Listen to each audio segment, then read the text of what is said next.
Hi guys, it's me again. The videos are coming thick and fast. So today's video is about how to set up the Nsk Surgic Pro. So as far as I've seen through my colleagues, the two most popular implant motors seem to be either Nsk or WNH. They both have their advantages and disadvantages, but personally I went for the Nsk because it just seemed to be the most popular amongst my colleagues, and also they said it was the most reliable in terms of longevity.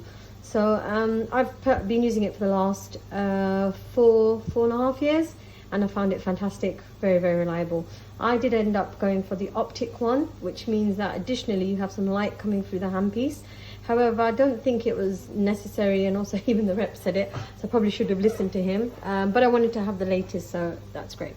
So far, even though it's quite a basic thing to do, the implant course that I first attended didn't really show us how to set up the surgical motor.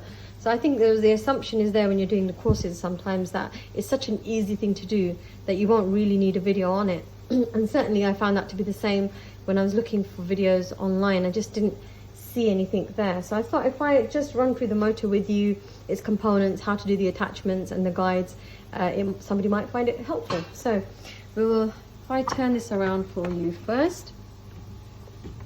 So you have the back setting there. So this first attachment,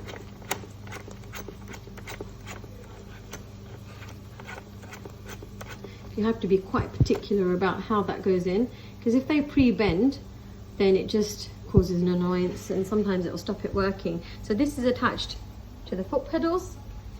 I'll pop that back in there for us now. And if you see, there's a little slot at the back, just kind of slots in, so it's nice and easy. Then obviously you have your power cord, your irrigation tubing goes through here. I'm about to show you how to do that. And then you have your settings at the front.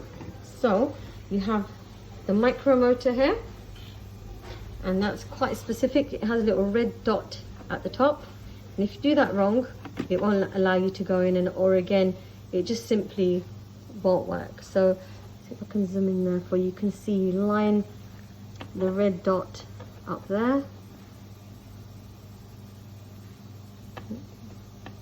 bit hard when you're videoing at the same time, and then that should just slot in. Okay, so on and off. So I have my surgical motor preset on the programs to 800 speed and 20 torque there. This is to show that the motor is going forward, and you can press that to reverse. That's your coolant levels, how much water you want coming out.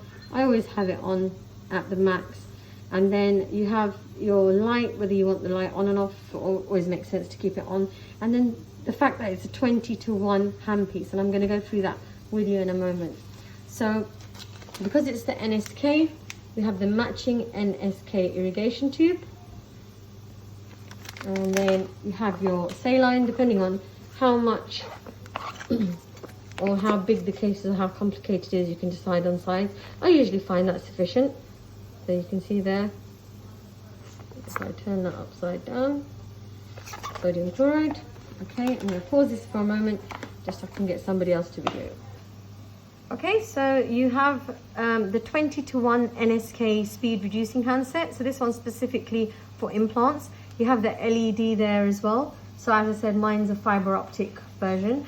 You have both the external cooling and the internal cooling option, and you can get the matching Nsk irrigation tubes, and you'll see there's a green band around there too. So the green band just confirms that it's one of the speed reducing handpieces. So the one that I specifically chose was the Nsk one, which is a Timax SG20L.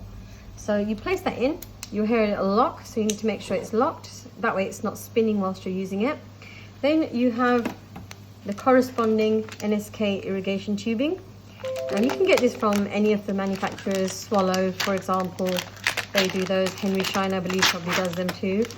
And you have the larger part, which goes into the saline bag, and then you have the other end of the tubing, which goes into the implant head, so the handpiece head. So that will then secure onto there.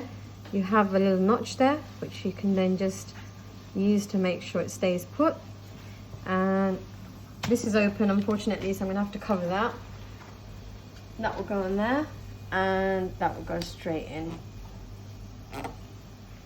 Now it's quite specific, so if you haven't placed it on correctly, then it will bring up an E8 message. So what I'm going to do is deliberately place it on incorrectly so that you can see that message.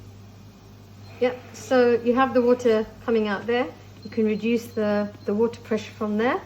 So I use the Neodent brand, mainly the Helix, the Drive and the Helix GM. So the settings for that they require is usually between 5 and 800 for the speed on the first one.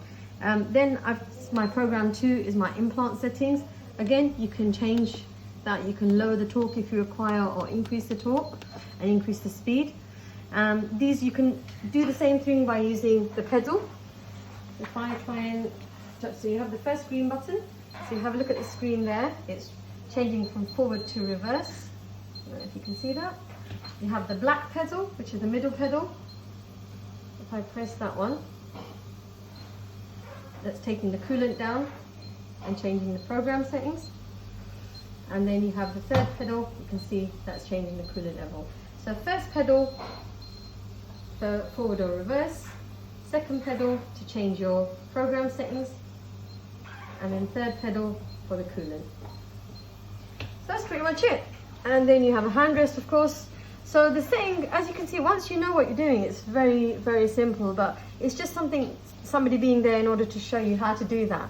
You also have your calibration tool here, which I will go through again with you and join the videos together. Cheers, thank you.